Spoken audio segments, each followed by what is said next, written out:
kami sendiri mengalami kalau tidak dibantu oleh masyarakat untuk dorong-dorong mobil, entah macam mana nasib orang rumah, Pak. Tapi walaupun belajar di dalam tenda ya anak-anak tetap semangat. Iya. Karena orang tua saya hanya satu, Bu. Bapak saya meninggal.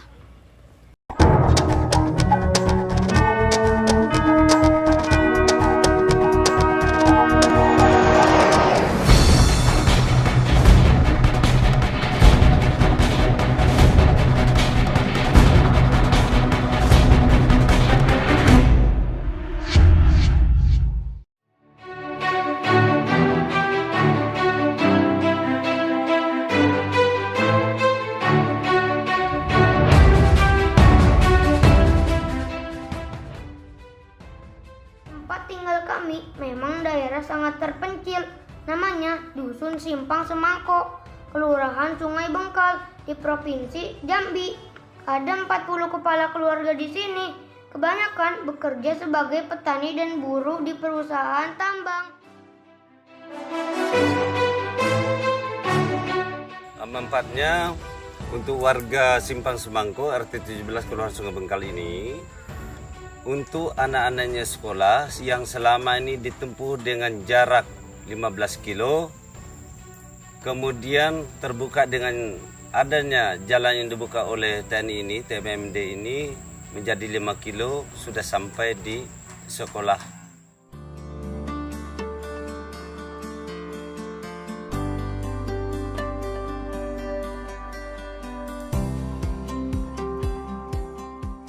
Untuk kerjasamanya, gotong royongnya, Satgas dengan masyarakat yang ada di sini sudah cukup membawa. Dari awalnya sampai kami bawa Satgas ke lokasi ini, masyarakat itu sudah menunggu di sini. Sudah disambut, sudah diangkat sebagai bapak angkatnya ada. Kemudian antusias masyarakat ini, apa kebutuhan Satgas yang di sini, kayaknya masyarakat ini sangat antusias. Selamat siang, Pak. Siang, Pak. Tanah ini mau dibikin apa, Pak? Buat kalau dekat ke kota. Apa? Boleh kami bermain sini, Pak? Silakan.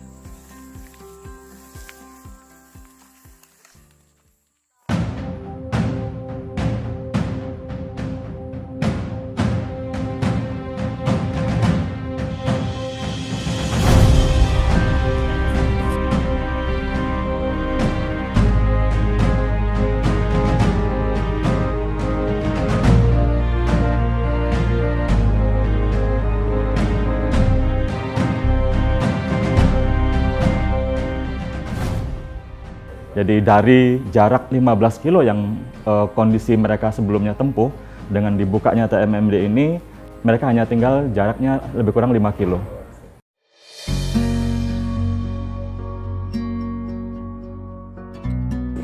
Ada beberapa pertimbangan memang kenapa kita akhirnya memilih sasaran TMMD, khususnya di Kelurahan Sungai Bengkal, dan beberapa lokasi kegiatan fisik itu bertempat di RT Semangko yang masuk di Kelurahan Sungai Bengkal. Yang pertama, memang ada potensi wilayah yang berada di Dusun Semangko itu yang sebenarnya bisa digali, seperti hasil dari perkebunan sawit dan juga hasil perkebunan karet, yang diharapkan potensi itu bisa dikembangkan, namun sementara ini aksesnya cukup terbatas.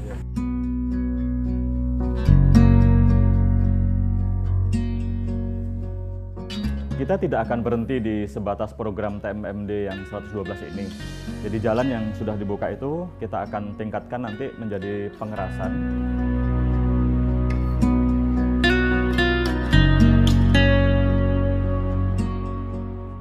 Mempermudah masyarakat dalam membawa hasil-hasil tani mereka, hasil kebun mereka ke pusat kota Kelurahan Sungai Bengkal.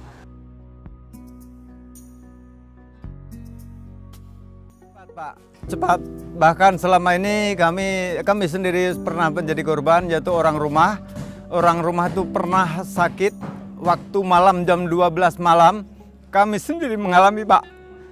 kami sendiri mengalami kalau tidak dibantu oleh masyarakat untuk dorong-dorong mobil, entah macam mana nasib orang rumah Pak. Tapi mudah-mudahan dengan terbukanya ini, dan saya yakin pemerintah semakin membawa kemajuan untuk wilayah RT 17 ini sampai maju. Ini adalah program tentara membangun desa-desa di Indonesia. Kami jadi lebih semangat untuk sekolah dan makin senang tinggal di desa kami. Karena pertama kali saya ke sana, saya merasa senang karena jalannya lebar, bisa ke Bengkal, dan bisa ngurus KTP sama kakak, Pak. Karena kalau jalan yang sana itu agak lambat dikit, Pak. Karena jalannya jauh. Jalannya lama ya? Iya, Pak. Jalan yang baru sudah bagus ya, sudah besar. Iya.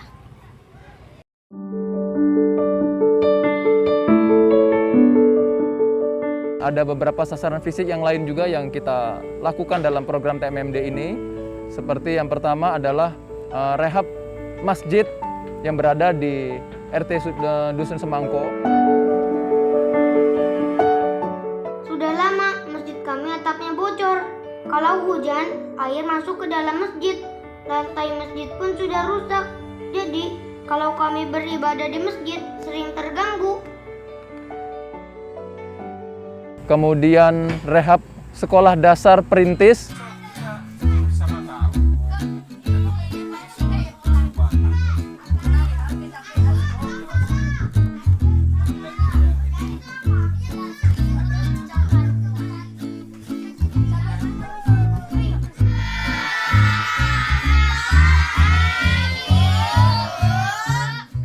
Di dalam tenda ini Pak ya belajar.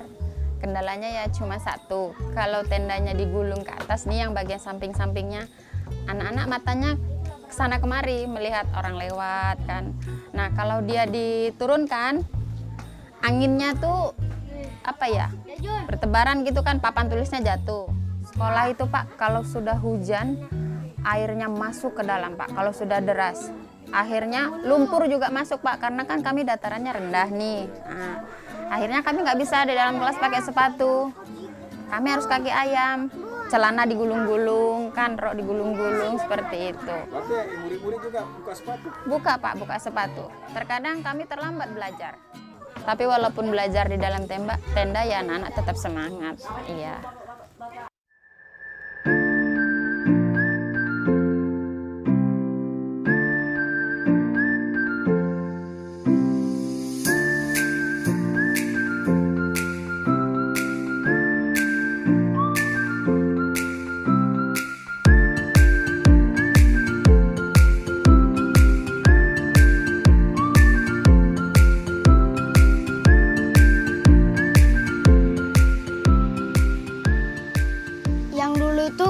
Kami itu tidak pakai triplek, Pak.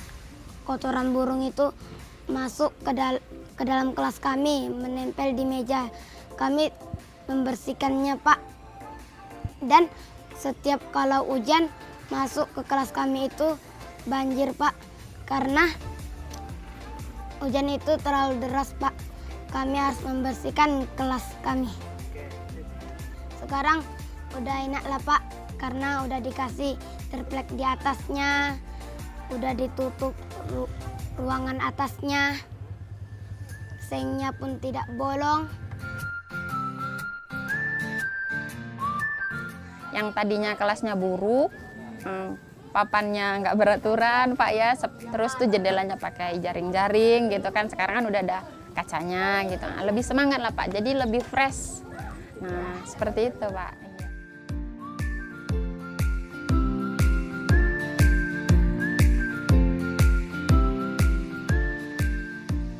Kemudian kita membangun MCK yang berada di lokasi SD dan masjid.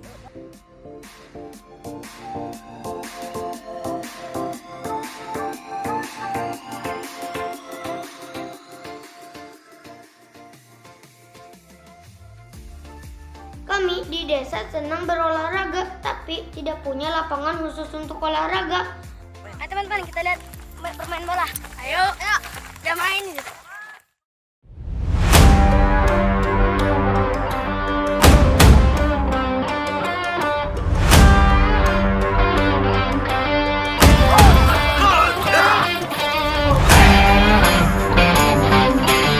Manfaatnya untuk kami pemuda sangat banyak sih Pak, karena banyak dari kami ini pemuda yang hobinya ya sepak bola maupun bola voli. Kalau dulu kami mau main bola itu susah, harus keluar dulu ke Sungai Bengkal, bergabung dengan orang sana. Tapi kalau misalnya ini memang dibangun lapangan bola, kami kan tidak jauh lagi untuk olahraga. Dan untuk pemuda-pemuda di sini pun lebih aktif gitu, lebih bisa dapat ngumpulnya. Tidak kelayapan tak kemana-mana.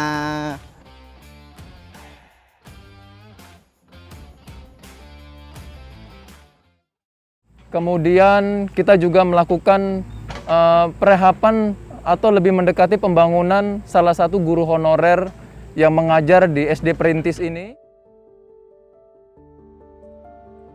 Sebelumnya, rumah Bapak Ibu guru kami jauh dari sekolah dan rumahnya sudah banyak yang rusak, atapnya pun banyak yang bocor.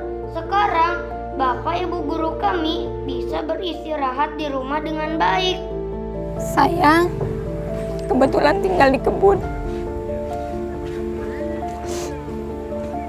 Karena waktu dulu saya ikut suami. Karena suami saya sudah pergi, kami tetap bertahan di kebun. Kami hanya tinggal berdua bersama anak saya. Kami tidak punya tetangga. Kami hanya pondok sendiri.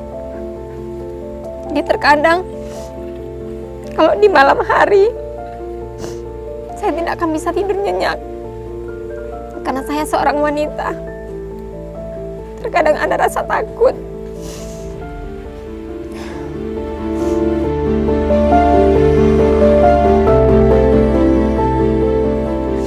Sekarang dengan ada bantuan dari TMMD, saya sangat berterima kasih kepada Bapak Bupati, Bapak Camat, Bapak Lurah, Bapak RT. Saya sangat senang.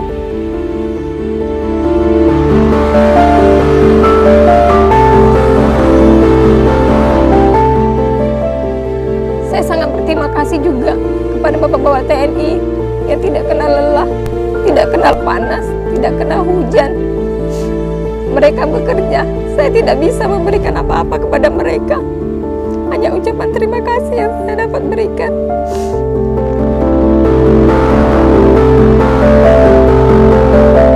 Mungkin saya berharap setelah rumah saya dekat dengan sekolah, saya bisa menempuh dengan berjalan kaki. Meski itu hujan, saya bisa sampai dengan cepat di sekolah.